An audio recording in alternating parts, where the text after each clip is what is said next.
Hey, how's it going? Dave2D here, and today's video is about the Pixelbook, the new Chromebook from Google.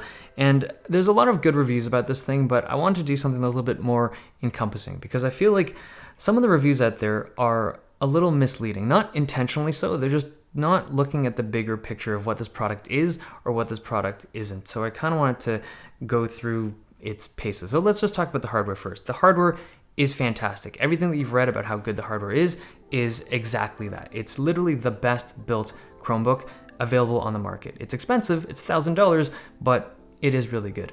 The keyboard is excellent, backlit, and way better than most other Chromebooks. I would say it's better than a lot of other regular laptops even.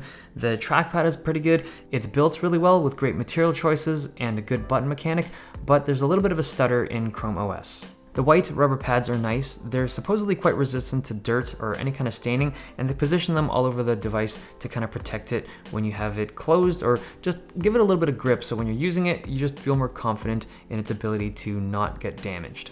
The tablet mode is less awesome to me. It's not super bad, it's just not as comfortable as I'd like my tablet to be. The keyboard's on the bottom, so you kind of touch that every time you use it, and it's a little bit thicker and heavier than a dedicated tablet would be, but any kind of two-in-one foldable device is gonna feel like this, and as a tablet, it's not bad. One thing that seems a little bit buggy right now though is that you can't run the apps in split screen. So if you're in tablet mode, you're running it in full screen all the time. Hopefully they'll be able to fix that with a software update.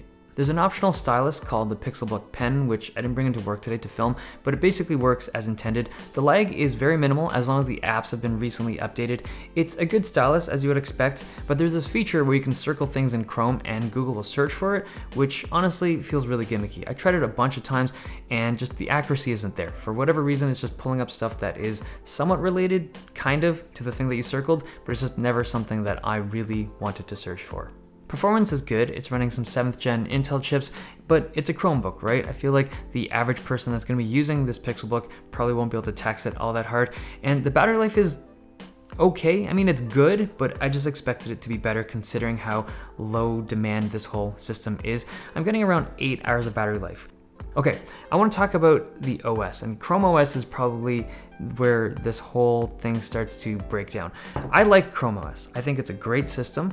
I think a lot of people call it a limited operating system. I disagree. I don't think limited is just the wrong word. I would kind of want to approach it. It's just a different way of using your computer. I think a lot of people out there can use Chrome OS perfectly and just get through everything that they need to do, and they don't even realize it. They think that they need Mac OS or Windows to do what they do, but they don't. They actually could do everything that they need to do with Chrome OS. The problem, however, and I think this is where I think everything breaks apart, is the price tag. This thing is $1,000, and when you look at the price of any kind of competitor product, so a 12-inch MacBook, a MacBook Air, an XPS 13, Razer Blade Stealth, iPad Pro, all of these things can do what the Chromebook does, but more, much more. And I feel like that is why that's why this product is so hard for me to recommend to people. I think it's a good product. I think it's good for what it is, but it should be priced at like $700 or $800. See, I did a video a while ago called The Best Chromebook, and this was sometime in the spring, I think, or like early summer of 2017. And to me, at the time, the best Chromebook was a product that was $500. It's the Asus C302, I think. And that's a great product, but it's very expensive for what it is. A Chromebook for $500 kind of took people aback. I mean, you can buy Chromebooks for $200, $300 that are really, really good. A $500 Chromebook was, whoa, easy now, Dave. Like, are you sure you want to recommend a $500 Chromebook? This is a $1,000 Chromebook, and it is better. This is the new best Chromebook, but like, who's gonna buy this? And the thing you have to keep in mind is that if you're gonna spend $1,000, and that's so much money, you have to justify its purchase.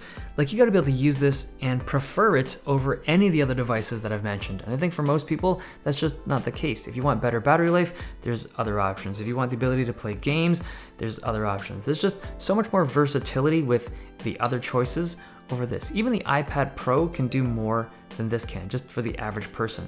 And it sucks because this is such a good device, it's just overpriced. And 4 or 5 years ago, when this original Pixel came out, like the original Chromebook Pixel came out, it was really impressive because the hardware looked so amazing for its time. But nowadays, everybody who's got a hand in the laptop industry is making really good hardware. Dell has good stuff, HP, Razer, like there's so much good hardware to choose from that it's difficult for this thing to stand out just on hardware alone. I think a lot of the reviews out there are so impressed by the hardware, they're like, ooh, shiny, pretty, but the usage experience is still it's just not there. It just doesn't have the versatility that a $1,000 device should have. Okay, hope you guys enjoyed this video. Thumbs if you liked it, subs if you loved it. See you guys next time.